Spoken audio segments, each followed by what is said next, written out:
오늘부터 갈라디아서 강해가 시작이 됩니다.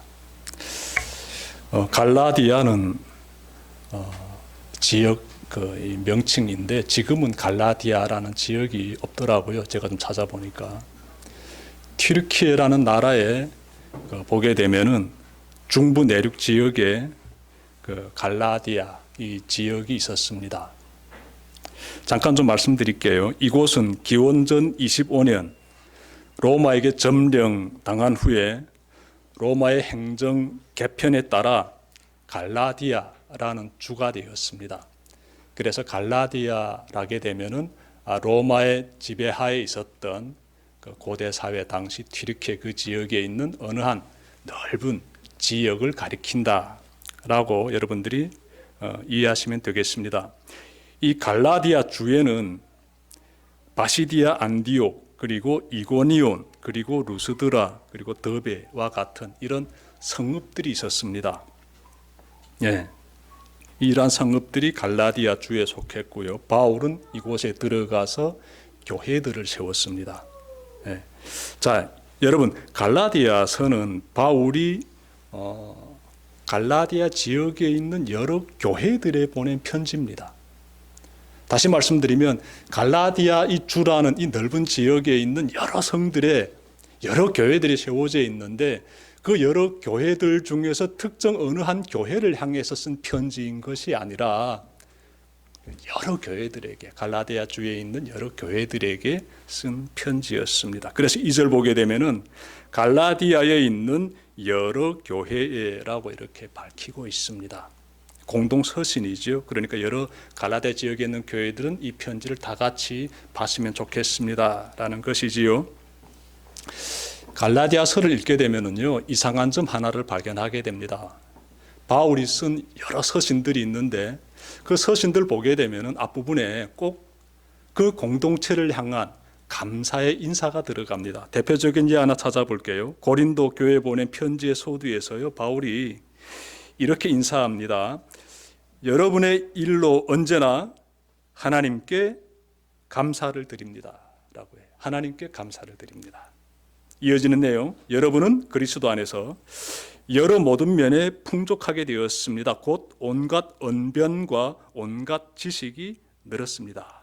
예, 믿음이 충만하게 잘 자라고 있음에 대하여서 하나님께 감사를 드리고 있는 것이지요. 바울의 서신들 보게 되면 이처럼 그 공동체를 향한 감사의 인사가 늘 들어가 있습니다. 그런데 갈라디아서를 보게 되면은 그러한 내용이 없어요. 감사의 인사가 없습니다. 이것은 무엇을 의미할까요? 바울이 봤을 때 그 갈라디아 지역에 있는 여러 교회들이 심각한 문제를 안고 있다는 것이에요. 아무리 살펴봐도 감사의 인사를 전할 수 있는 부분이 단 하나도 없다는 것입니다.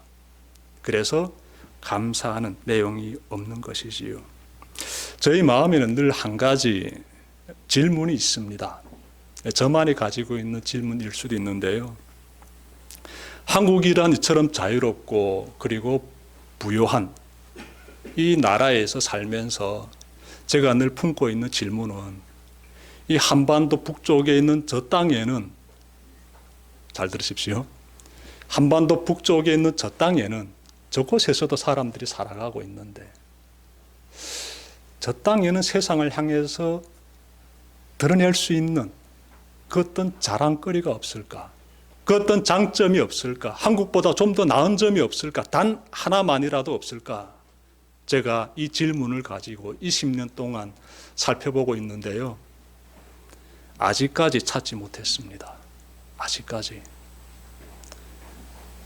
정말 이 한국이라는 사회가 가지고 있는 이 생명 존중하는 이러한 좋은 이 사회 제도와 그리고 인간이 정말 추구하는 그 자유가 있잖아요. 인권이라고도 하지요. 이 부분이 북한보다 월등히 높기 때문에 찾아볼 수가 없습니다.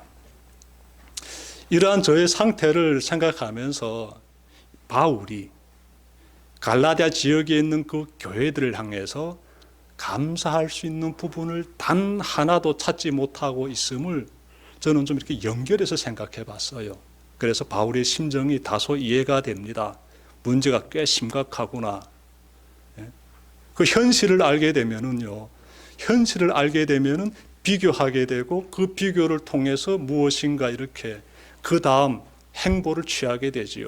그래서 저는 탈북민으로서 한국에 와서 생각해 보니까 저 사회에서 이 땅을 향해서 제시할 수 있는 감사가 단 하나도 없듯이 이 사도 바울도 갈라디아 교회를 바라보면서 야, 이 교회 정말 하나님께 감사를 올려드릴 수 있는 부분이 단 하나도 없구나라고 아마 절감했을 것입니다. 이 심각한 문제지요. 심각한 문제지요.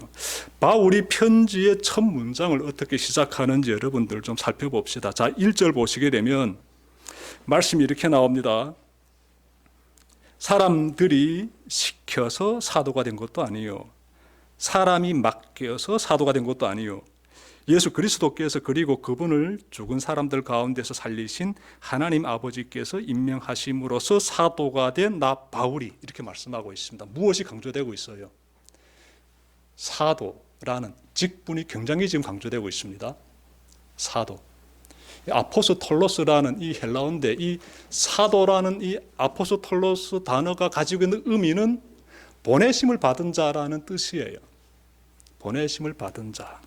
그러니 바울은 자신은 하나님의 보내심을 받은 사람이다 라고 지금 1절에서 강조하고 있습니다.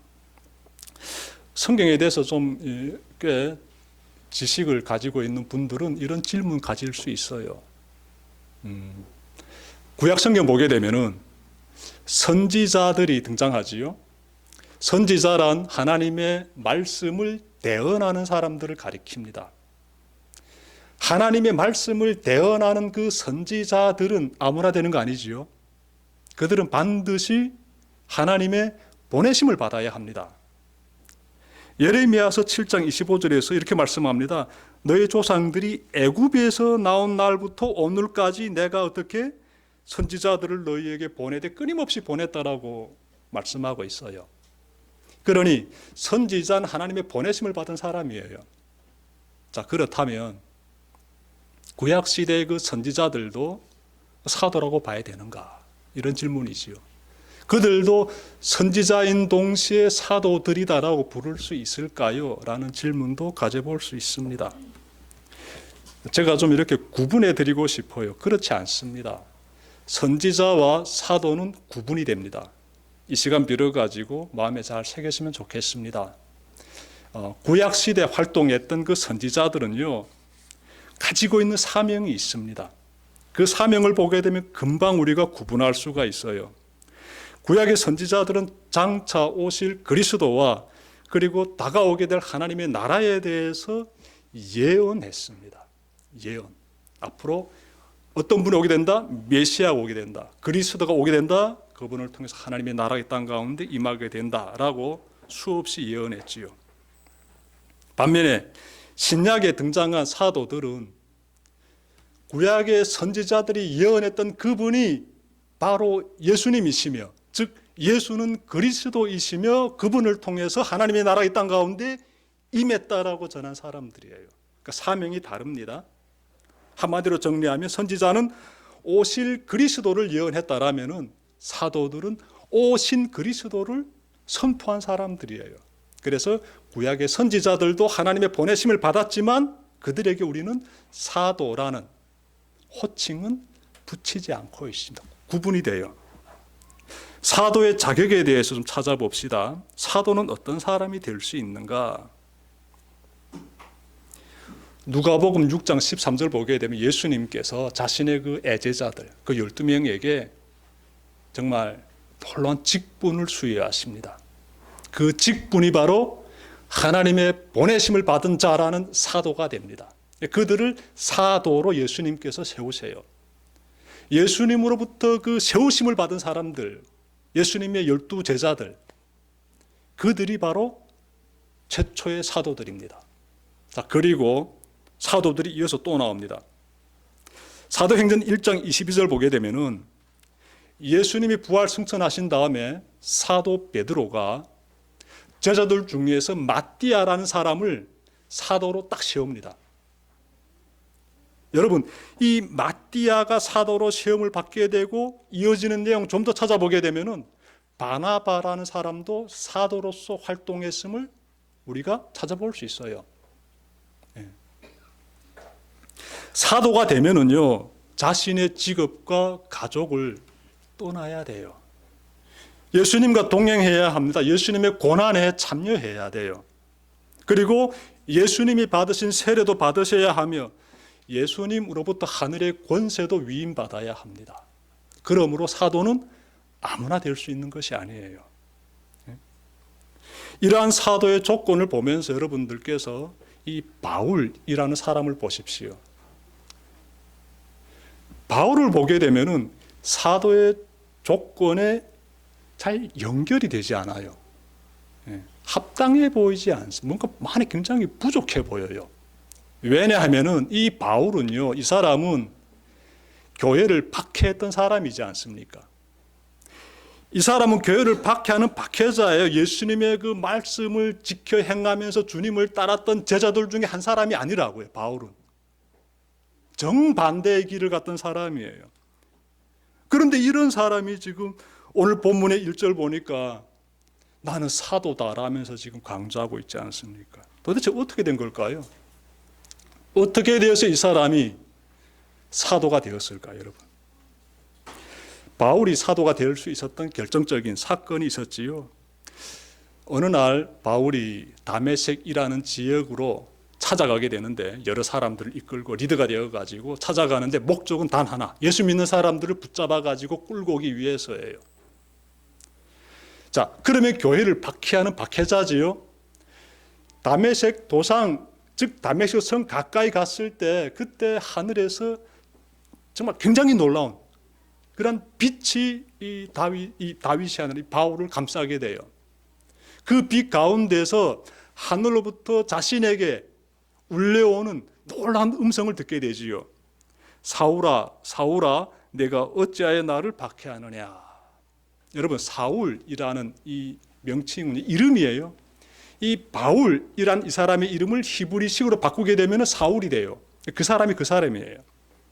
그래서 어째서 내가 나를 박해하느냐, 이런 음성이 하늘로부터 꽝 들려오자 이 바울이 땅에 엎드려 가지고 신비한 빛이 자기를 감싼 가운데서 음성까지 듣게 되자 이 사람이요, 질문합니다.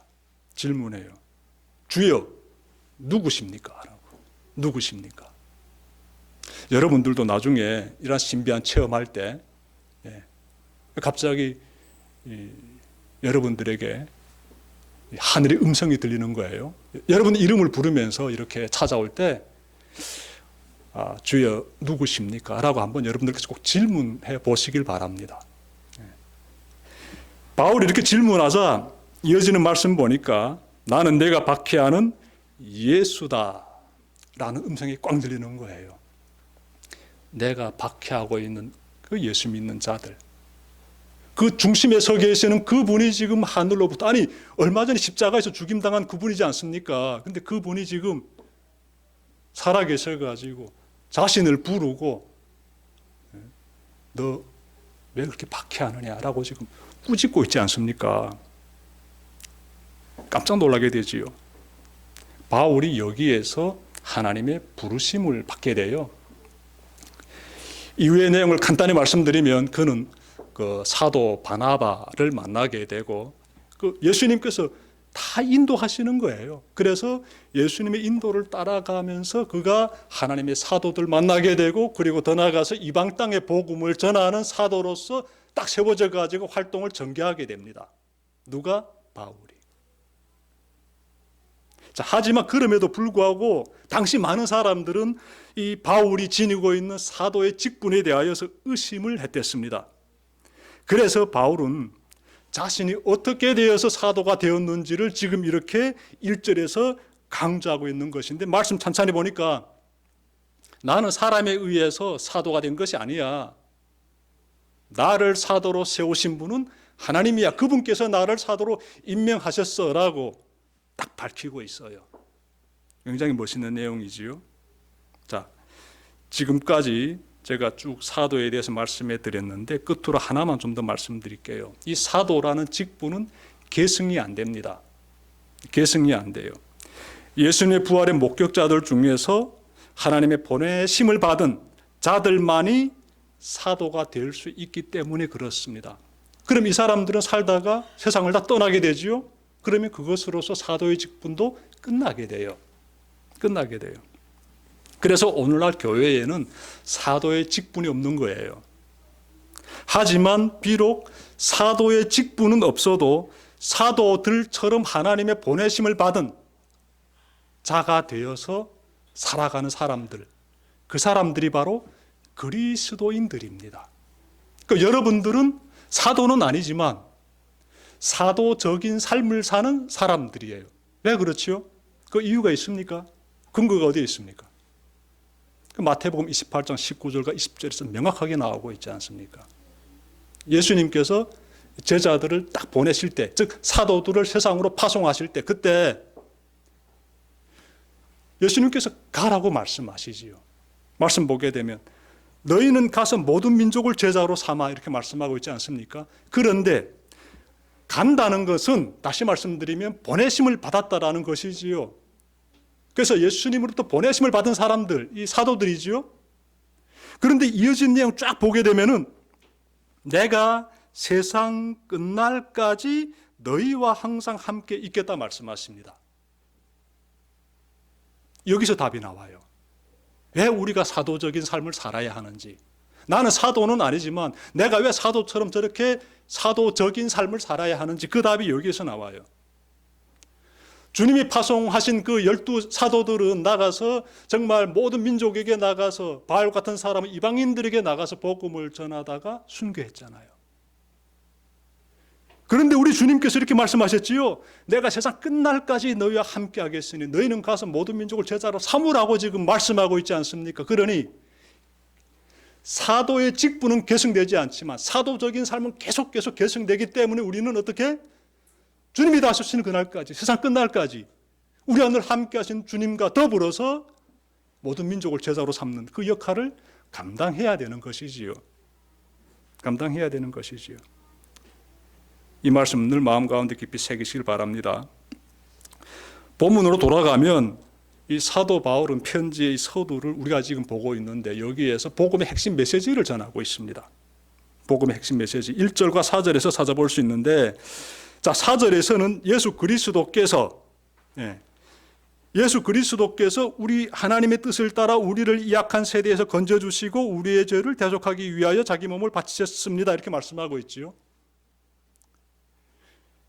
그러니까 예수님이 하나님의 뜻을 따라서 우리를 구원하기 위해서 죽임을 당하셨습니다. 이 내용이지요. 다시 말씀드리면 예수님의 십자가 사건에 대해서 언급하고 있지요.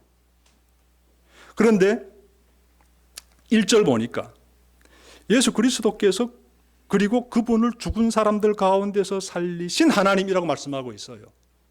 예수님의 부활에 대해서 말씀하고 있습니다. 여러분, 복음의 핵심이 무엇이겠습니까? 십자가와 부활이지 않습니까? 십자가와 부활. 내 죄를 대속하신 예수님 덕분에 내가 구원받았습니다. 어떻게 구원받았는데? 어떻게 구원받았는데? 어떻게 구원받았습니까, 여러분들? 복음의 핵심을 알고 있다라게 되면은 복음의 구체적인 구원의 과정에 대해서도 우리가 고백할 수 있어야겠지요. 어떻게 구원받았는데, 어떤 역사가 일어났는데, 그러면 당신의 삶에서 어떤 변화가 지금 나타나고 있는데, 구원받았다는 것은 그것은 나의 삶의 현상에서 변화가 나타나야 된다라는 것을 전제로 하고 있지 않겠습니까? 말로만 하게 되면 안 되잖아요. 변화가 나타나야 되잖아요. 여러분, 이 복음의 내용이 십자가와 부활이라고 제가 말씀드렸는데, 이 복음의 내용을 좀 더 우리가 살펴보게 되면은 이것은 미래에 일어날 사건이 아니라, 물론 미래에 일어날 사건인 동시에 현재 일어나고 경험하게 되는 사건이에요. 그리하기 때문에 복음의 소식이라고 하고, 좋은 소식이라고 하는 것이에요. 좋은 소식이 되기 위해서는 현재 지금 우리 가운데서 일어나는 사건일 때 그것이 좋은 소식이고, 현재 일어나는 사건을 직면했을 때 내 삶에서 변화가 나타나게 되는 것이지요. 나중에 일어날 사건이라고 할 때 변화가 많이 나타날까요? 지금 일어난 사건이라고 할 때 변화가 많이 일어나게 될까요? 이 복음은요, 현재와 미래를 함께 가지고 있습니다. 간단히 말씀드리면 하나님의 나라가 예수 그리스도를 통해서 우리에게 임했다는 거예요.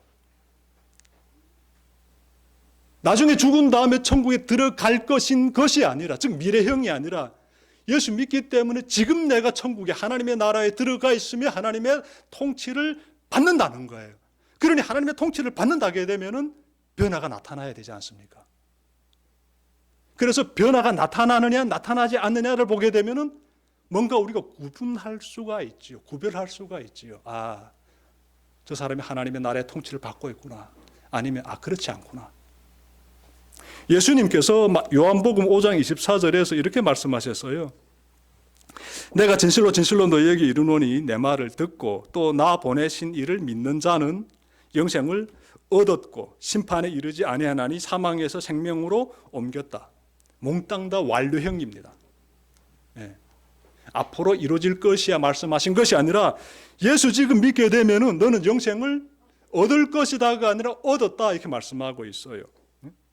사망에서 생명으로 옮겨졌다라고 말씀하고 있습니다.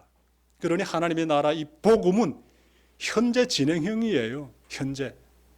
미래에만 이루어지는 것이 아니라 지금 우리가 그 가운데서 경험하게 되는 것이지요. 그래서 이렇게 말씀하시는 겁니다.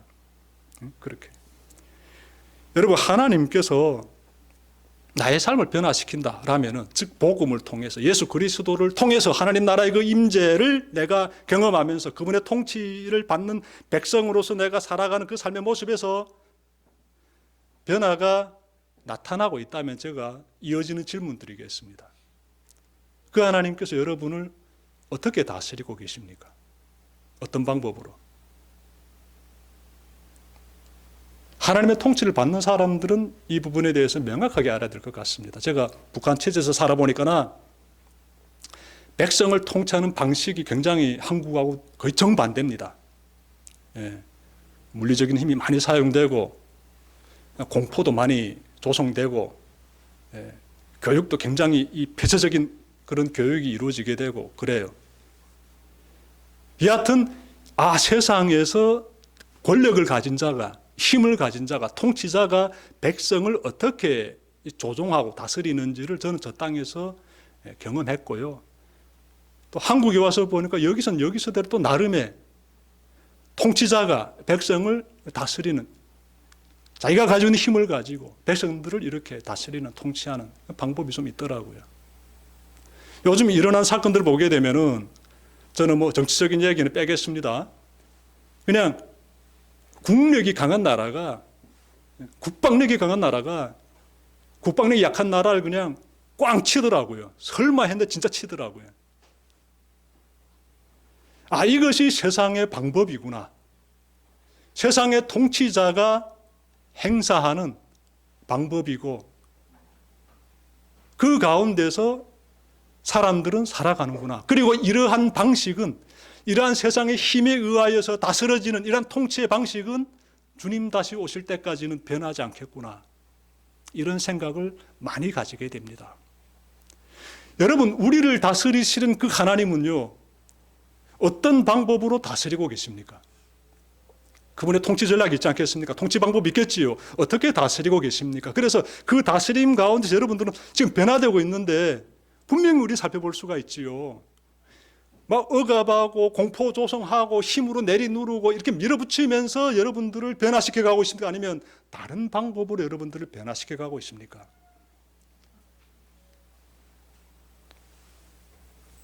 여러분, 예수님께서 빌라도에게서 신문을 받으시는 그 장면 좀 떠올려 봅시다. 이 빌라도가 예수님을 신문하지 않습니까? 그때 내가 유대인의 왕이냐라고 질문했습니다. 예수님에게 네가 왕이냐? 이 유대 땅을 통치하는 통치자가 바로 너냐라고 질문한 것이지요. 예수님께서 내가 왕이다라고 답변하셨습니다. 내가 왕이다. 내가 이를 위하여 태어났으며 이를 위하여 세상에 왔다라고 명확하게 말씀하셨습니다. 내가 왕이라고 예수님께서. 예수님께서 이 온 세상의 왕이신데 그분이 세상을 통치하시는 방법을 보니까 세상에서 통치하시는 방법이 너무나 놀라워요. 마가복음 10장 45절에서 나오죠. 인자가 온 것은 섬김을 받으려 함이 아니요 섬김을 하기 위해서 오셨다 이렇게 말씀하고 있지 않습니까? 섬김을 주기 위해서 왔다. 너희를 자기 목숨을 대속하기 위해서 대속물로 주려고 했다 이렇게 말씀하고 있지 않습니까? 그래서 우리는 예수님을 바라보면서 하나님의 나라에서는 어떤 통치가 이루어지는지를 그려보게 됩니다. 예수님이 왕이시기 때문에 그분이 하시는 그 정말 우리에게 몸소 보여주신 그분이 섬김의 종의 모습을 보여주셨잖아요. 자기 목숨을 완전히 우리를 위해서 대속의 제물로 드리시기까지 완전히 자신을 낮추시고 깡그리 그냥 우리를 완전히 섬기지 않았습니까? 그걸 보면서 우리가 깨닫게 되는 것은 하나님 나라의 통치 방법은 섬김이고 낮아짐이고 그것이 하나님의 사랑이고 그래서 하나님의 통치의 힘은 사랑이구나 라고 우리는 깨닫게 되지요. 예수님께서 요한복음 13장 34절에서 새 계명을 너희에게 주노니 서로 사랑해라. 내가 너희를 사랑한 것처럼 너희도 서로 사랑해라 말씀하셨는데 그 계명을 받아 안다 보니까 하나님의 사랑에 대해서 깨닫게 되고 그 사랑대로 살아가는 것 하나님 원하시는구나 우리가 또한 깨닫게 되고 그래서 실천하다 보니까 조금씩 우리가 변화되는 것이지요. 우리를 변화시키는 힘은 사랑의 힘이었어요. 낮아지는 사랑의 힘. 여러분들 중에 혹시라도 모르겠으면 저도 그렇지만 우리 모두가 한번 과거의 모습을 떠올려 보십시오. 예수님 믿기 전의 모습. 굉장히 자기 주도적이지요. 내 중심적이고.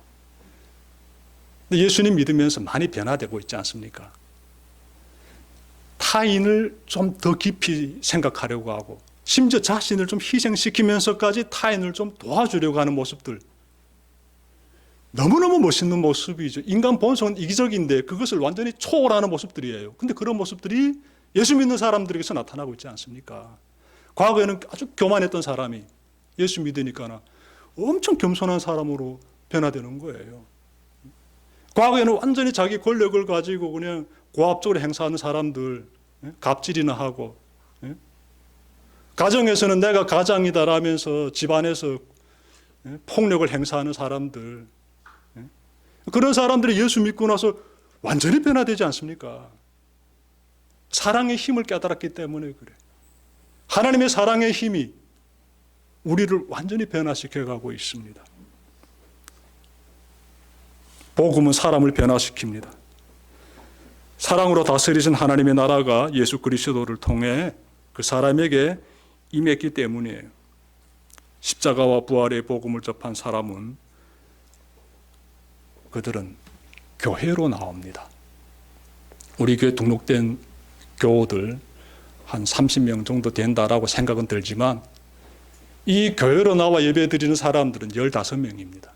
대성교회에 나와서 예배드리는 사람들. 물론 성인들만.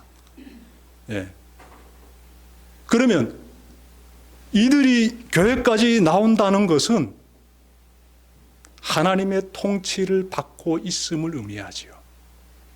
굉장히 삶의 변화입니다. 사랑의 힘으로 나를 감화감동시켜 주시는 그 하나님을 경험했기 때문에 그 하나님이 기뻐하시는 자식 안식일을 거룩히 지키라는 그 말씀을 마음에 기억하면서 예배의 자리로 나오는 것이에요. 깨어있는 자들이지요.